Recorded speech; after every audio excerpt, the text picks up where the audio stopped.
Assalamualaikum warahmatullahi wabarakatuh. Hari ini kita lanjutkan materi tentang termokimia. Minggu yang lalu kalian sudah mendapatkan file materi tentang termokimia, apa aja yang dipelajari dalam termokimia itu. Jadi intinya di termokimia ini kita mempelajari atau menghitung perubahan energi yang menyertai suatu reaksi kimia. Pada termokimia kalian akan mengenal istilah ada eksoterm, ada endoterm. Eksoterm, ada endoterm. Kalau eksoterm ini artinya sistem melepaskan kalor ke lingkungan.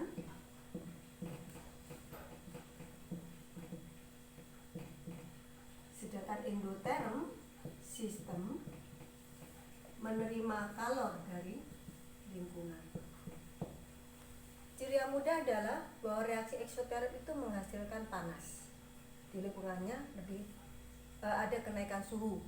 Sedangkan endoterm itu di lingkungannya ada penurunan suhu. Itu ciri utamanya.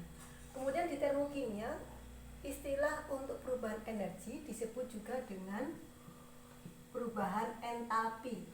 Ini kata heat atau panas. Jadi delta H ini adalah perubahan entalpi, perubahan energi yang menyertai suatu reaksi kimia. Untuk menghitung perubahan entalpi, kita bisa menggunakan kalorimeter. Kita juga bisa menggunakan cara matematis, yaitu dengan menghitung hukum Hess, menghitung energi ikat, atau menghitung entalpi perubahan atau delta HF. Pertama kita bahas perubahan entalpi. Perubahan entalpi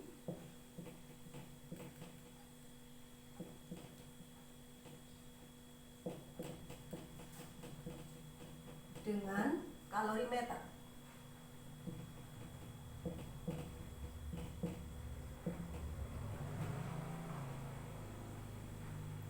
Apa itu kalorimeter?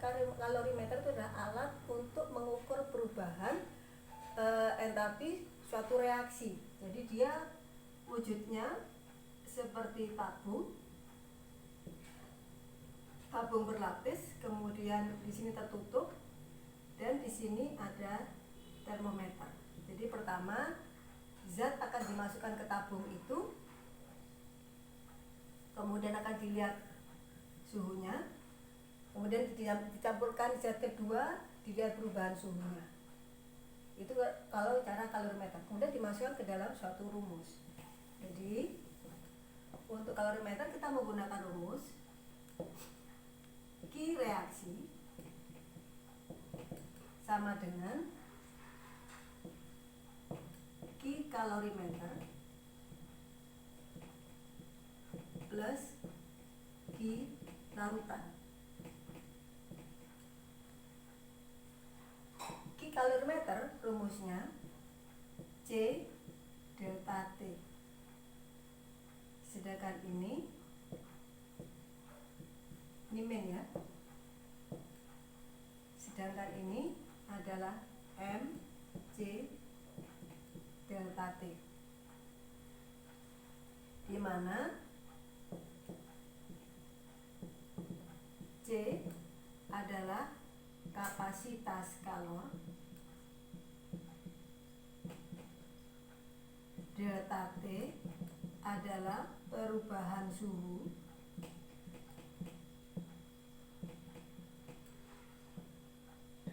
M itu massa.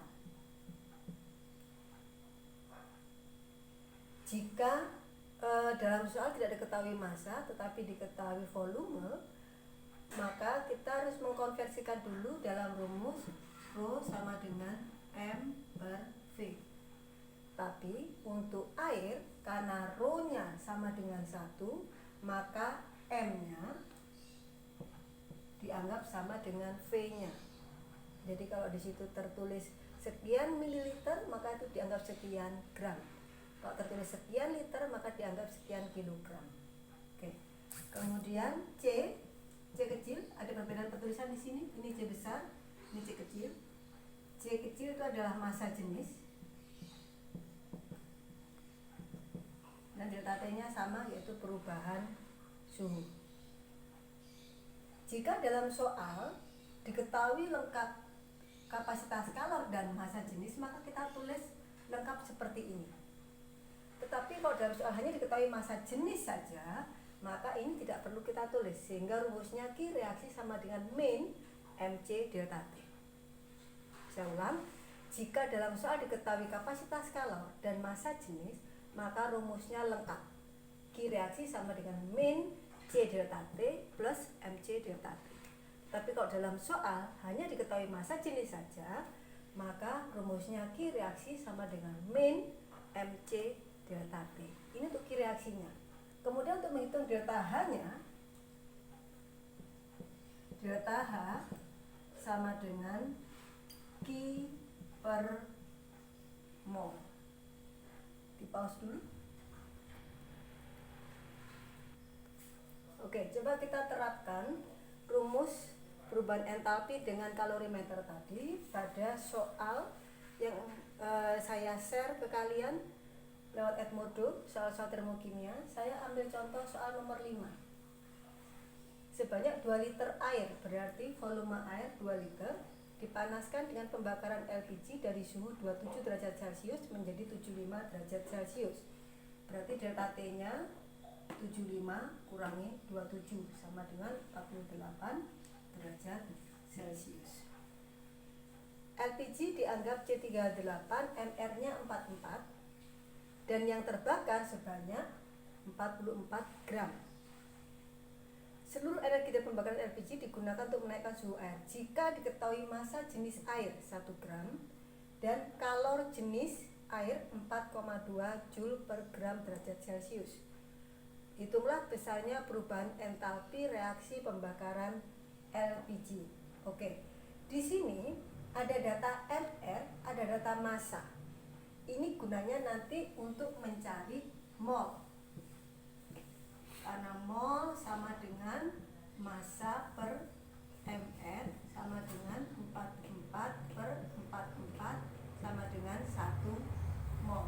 Untuk apa mol? Untuk menghitung perubahan entalpi, karena seperti yang saya tuliskan sebelumnya, bahwa itu perubahan entalpi adalah delta H sama dengan Q per mol. Kemudian ada informasi massa jenis air. Apa fungsinya? Lihat bahwa di sini tidak ada data massa larutan, massa air. Yang ada adalah volume air. Nah, gunanya massa jenis air ini untuk menunjukkan bahwa Rho sama dengan M per V. Karena Rho-nya 1, maka Anda bisa mengambil data massa itu dari volumenya. M sama dengan V. Jadi kalau ini volume airnya 2 liter, maka massa airnya adalah 2000 gram. Oke, sekarang kita masukkan ke rumus. Kita mencari Q dulu. Q reaksi sama dengan min M C delta T. Nah, ini yang tadi saya bilang, kalau dalam soal diketahui kapasitas kalor dan kalor jenis, maka Anda tulis rumusnya lengkap. Tapi kalau dalam soal hanya diketahui massa jenis, maka Anda hanya mengambil Q larutan saja. Q reaksi sama dengan min MC delta T. M-nya kita ambil dari air 2000 gram dikali massa jenis air kalor jenis air yaitu 4,2 dikali perubahan suhunya 48. Hasilnya tadi saya sudah hitung min 403.200 Joule. Ini kita rubah ke dalam kilojoule, berarti dibagi 1000, hasilnya min 403,2 kilojoule. Setelah itu kita menghitung perubahan entalpinya. Delta H sama dengan Q per mol sama dengan min 403,2 kilojoule per molnya 1 mol, sehingga hasilnya min 403,2 kilojoule per mol. Inilah perubahan entalpi reaksi pembakaran LPG. Ini contoh soal menghitung perubahan entalpi dengan menggunakan kalorimeter. Setelah ini saya akan memberikan contoh menghitung perubahan entalpi dengan hukum Hess.